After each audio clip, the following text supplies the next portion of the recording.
Параўнанне ўласцівасцей карбонавых і неарганічных кіслот. Дослед 2. Узаемадзеянне кіслот з карбанатам натрыю. Абсталяванне і рэактывы.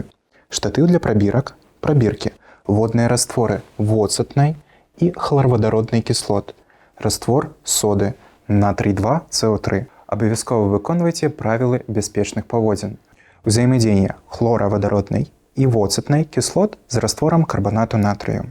У дзве прабіркі наліваем па 2 см кубічныя раствора хлоравадароднай і воцатнай кіслот.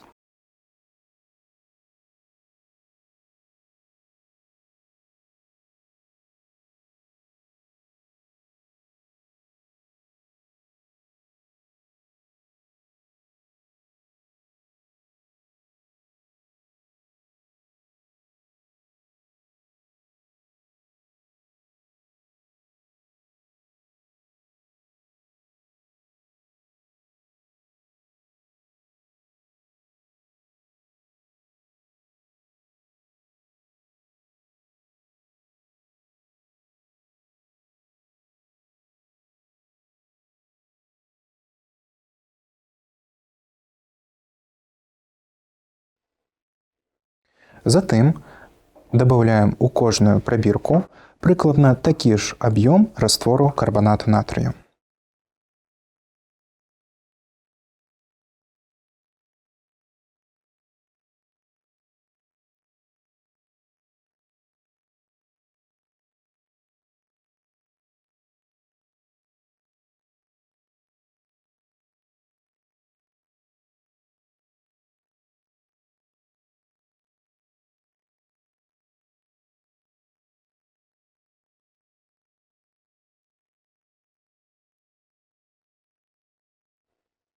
Растлумачце з'явы, якія вы назіралі, правядзіце ўраўненне рэакцыі ў малекулярнай і іоннай формах.